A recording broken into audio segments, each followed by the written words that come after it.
जय जगन्नाथ। प्रिय भक्त समाज, आपण जानिथिबे जे जेतेबेले भगवान श्रीकृष्ण अवतार ग्रहण कले सेतेबेले तांकु कारागार मध्यरे जन्म नेबाकू पड़िथिला। देवकी आ वसुदेवंक कुलमंडन करी तांकु संसार रे अवतार ग्रहण करिवाकू पड़िथिला। सेथिपाई से तांकु बारंबार माने चौभा मेली तांकर परा प्रकृति को दर्शन कराइबाकू पड़िथिला। देवकी वसुदेव को मध्य कराइछंती। आउ तांकर जेतेबेले जाइथिला तांको अजा उग्रेसन को देखैछंती। यारी ऊपर गोटे सुंदर वस्तु अछि जे उग्रेसन को जेतेबेले तो विश्वरूप तो माने चौबाहा मेली जेतेबेले भगवान विष्णु स्वयं उभा हेले सेतेबेले तो उग्रेसन छाड़ी देथिला। एटा तो जानो किंतु से हसिले केतेबेले हसिले काहेकि यारी ऊपर हमर जानिबा जे भगवान हसुचंती केतेबेले। जेतेबेले आमे याकू बुझिबाकू जिबा सेतेबेले आमे गीता को न गले काम चलिबनी। गीता जानिथिबे ज्ञानर गंताघर। गीता गीता को छाड़ी देले ज्ञान केउठू पाइबे नाही। गीतारू पदे पदे नवा सर्वस्य चां हृदि सन्निविष्टो मत स्मृति ज्ञानमोहनं चावेदस्मिन् सर्वैर्महेम विद्या वेदांत देव चाहो। भगवान कहउचंती मु समस्तक हृदय रे निवास करे। केउठी निवास करे? हृदय रे निवास करे। एवं कौन करे? सेई हृदय रे रही ज्ञान बारिधि प्रज्वलन करे, माने ज्ञान दिए, अज्ञानता दूर करे, अज्ञानता हरण करे। जो मानकर अज्ञानता थाए मु ताकू हरण करे। तेणु मु जेतेबेले करे सेतेबेले मु हसे। काहेकि ना एसबू करिबाटा मोर प्रयोज्य न थाए, किंतु मते जेतेबेले करेबाकू पड़ुछि सेतेबेले मु हसुछि। काहेकि ना जीवात्मार उपरे मोर जो पराकाष्ठा अछि ये अंध मन को बारिधि देवा पई मते सबु करिबाकू पड़ुछि। तेणु उग्रसेन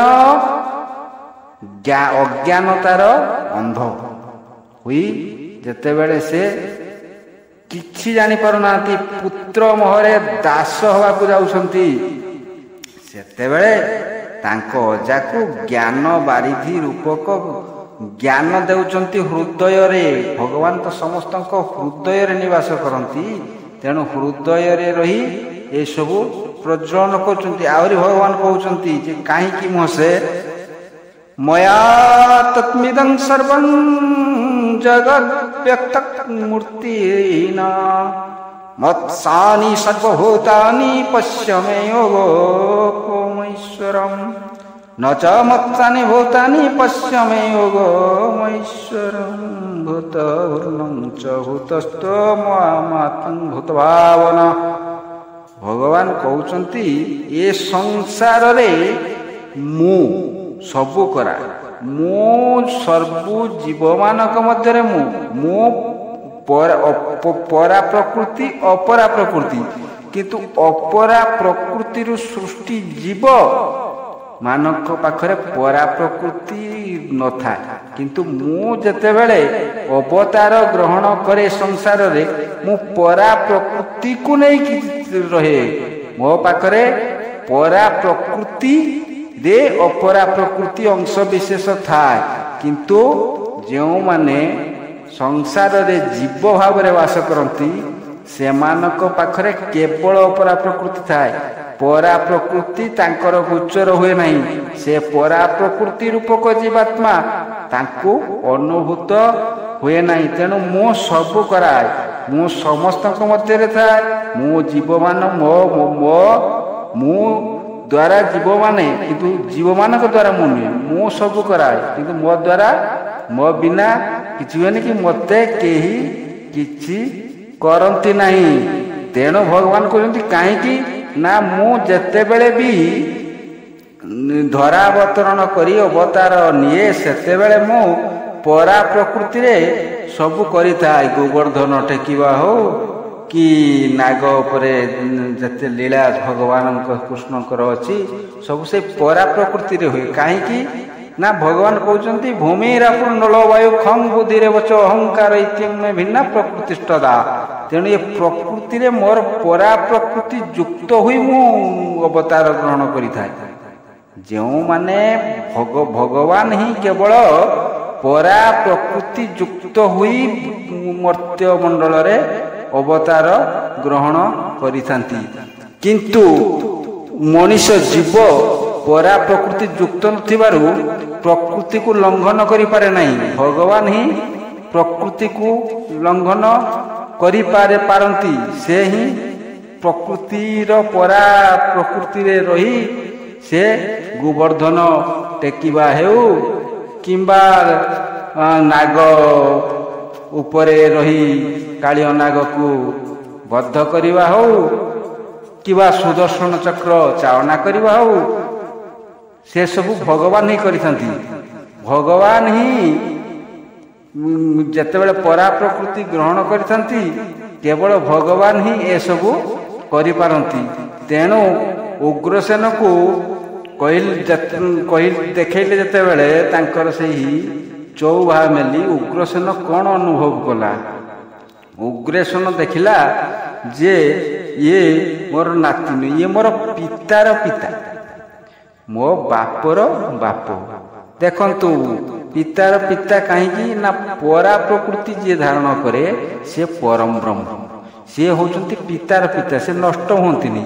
କିନ୍ତୁ ଆମେ ଯେଉଁ କ୍ଷଣକ ପାଇଁ ଯାହାକୁ ପିତା ବୋଲି କହୁଛୁ, ସେ ନଷ୍ଟବାଚକ। ଆଜି ମୋର ପିତା, କାଲି ସେ କାହାର ପିତା। ଯେତେବେଳେ ପୁନର୍ଜନ୍ମ ହେଇଯିବ, ତାଙ୍କ ଜନ୍ମକୁଣ୍ଡଳୀରେ ଆମେ ଖାଲି ଘୁରୁଛୁ ଚକ୍ରିକା ହିସାବରେ। ନଚଉଛନ୍ତି ସେ ନଚଉଛନ୍ତି, ସେ ଖେଳୁଛନ୍ତି, କିନ୍ତୁ ଆମେ ରୋଲ କରୁଛୁ। ଯେମିତି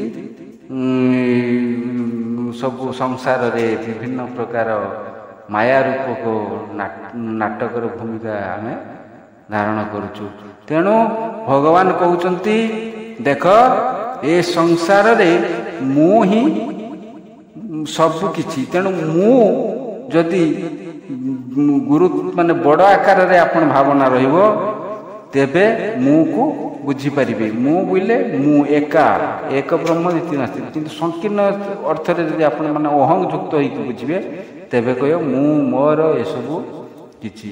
ତେଣୁ ସେଇ ଗୋଟିଏ ମୁଁ କେବଳ ପରାଭବ ପ୍ରକୃତି ପାଖରେ ଥାଏ, ସେଇ ବଡ଼ ମୁଁ। ତେଣୁ ସେଇ ମୁଁ ହିଁ ସକଳ ସୃଷ୍ଟିର ମଙ୍ଗଳ ପାଇଁ ଚାଲେ। ସେଇ ମଙ୍ଗଳ ପାଇଁ ଚାଲୁଥିବାରୁ ତାଙ୍କୁ ପରା ପ୍ରକୃତି ଧାରଣ କରି ଅବତାର ନେବାକୁ ପଡ଼ିଥାଏ ଏବଂ ପ୍ରକୃତିକୁ ଲଙ୍ଘି କାମ କରିବାକୁ ପଡ଼ୁଥାଏ। ତେଣୁ ସେଇ ପିତା, ସେଇ ପରମ ବ୍ରହ୍ମ, ପିତାର ପିତାକୁ ଯେତେବେଳେ ଉଗ୍ରସେନ ଜାଣିପାରିଲେ, ସେତେବେଳେ ସେ ବାଟ ଛାଡ଼ିଦେଲେ ଏବଂ ତାଙ୍କ ପଦ ତଳେ ପଡ଼ିଥିଲେ। ସେଇଭଳି ଦେବକୀ ଆଉ ବସୁଦେବ ଏମାନେ ମଧ୍ୟ ପୁତ୍ର ପାଦ ତଳେ ପଡ଼ିନଥିଲେ, ସେ ପିତାର ପିତା ପାଦ ତଳେ ପଡ଼ିଥିଲେ ଯେତେବେଳେ ସେ ଶଙ୍ଖ ଚକ୍ର ଗଦା ପଦ୍ମରେ ଭଗବାନଙ୍କୁ ଦେଖିଥିଲେ।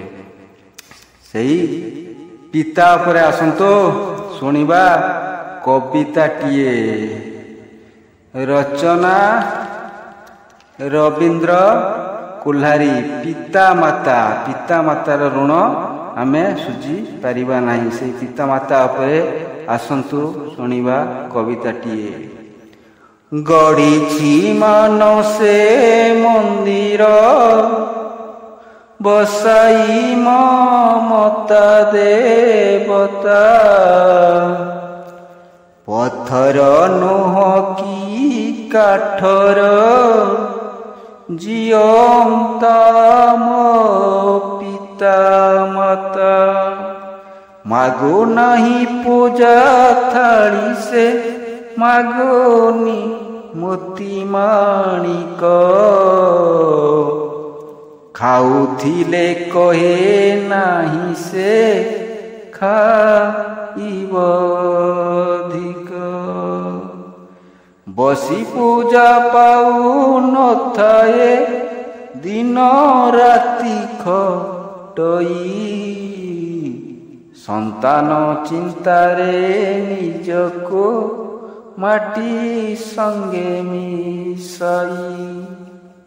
ଦୂରରୁ ଦେଖିଣ କହେ ଯେ ମଧୁର ମଧୁର କଥା। ସେ ମୋହର ମାତା ସେ ମୋ ପିତା। ପୁଅ ଝିଅ ପାଇଁ ସୁଖ ଯେ ସଦା କାମନା କରଇ। ହସି ହସାଏ ନୀତି ଦୁଃଖ ପେଟରେ ପୁରାଇ। ନ ଖାଇ ଅଣ୍ଟିରେ ପୁରଇ ଧନ ଖାଇବ କହି। ପିଲା ନ ଖାଇଲେ ପେଟକୁ ଦାନା ନ ଯାଇ। କିଛି ହେଲେ ଆଖି ଯାହାର ନିଦ ଆସଇ ନାହିଁ। ପିଲା ବଢ଼ି ବଡ଼ ହୋଇବ କେତେ ସପନ ନେଇ। ସପନ ଭାଙ୍ଗିଲେ ସପନ ଆସେ ନୂଆ ଯେ ଚିନ୍ତା। ସେ ମୋହର ମାତା ସେ ମୋ ପିତା। ଯେତେ ଦୁଷ୍ଟ ହେଲେ କି ହେବ ମୁଁ ତାକୁ ପିଲା। ନ ପାରିଲେ କହେ ପିଲା ମୋ ବଡ଼ ପାରିବା ବାଲା। ଯେତେ ବଡ଼ ହେଲେ ବି ମୁଁ ତାଙ୍କର କୁନି। ବାତ୍ସଲ୍ୟ ମମତା ଖେଳଟି ମୁଁ ଭୁଲି ପାରୁନି। ଭୁଲ ଠିକ୍ର ହିସାବ ଯିଏ ଦେଉଣ ଥାଏ। ଅଗମ୍ୟ ପୁରାଣ କଥାକୁ ନୀତି ଶୁଣାଏ। ପୂଜା ପାଇବାକୁ ଯାହାର ମନେ ନଥାଏ ଚିନ୍ତା। ସେ ମୋହର ମାତା ସେ ମୋହର ପିତା। ଫୁଲଟୁ ସୁନ୍ଦର ମାତା ମୋ ଜହ୍ନଟୁ ସୁନ୍ଦର ପିତା। ପିଲା ତାଙ୍କ ପାଇଁ ସୁନ୍ଦର ଜଗତ ଜାଣେ କଥା। ମାତା ଧରିତ୍ରୀଠୁ ବଡ଼ ଆକାଶଠୁ ଯେ ପିତା। ପିଲା ତାଙ୍କ ପାଇଁ ବଡ଼ ଜଗତରେ ରଚିତା। ପିତା ମାତା ଅନ୍ତେ ସନ୍ତାନ ବୁଝେ ପିତା ମାତାର ଋଣ। ସେତେବେଳେ ଆଉ ଥାଏ କି ବୁଝିବାର ଗୁଣ। ବଞ୍ଚିଥିବା ବେଳେ ଟିକିଏ ଥିଲେ ମିଳନ୍ତା କୃପା। ସେଇ ମୋହର ମାତା ସେ ମୋ ପିତା। ଜୟ ଜଗନ୍ନାଥ।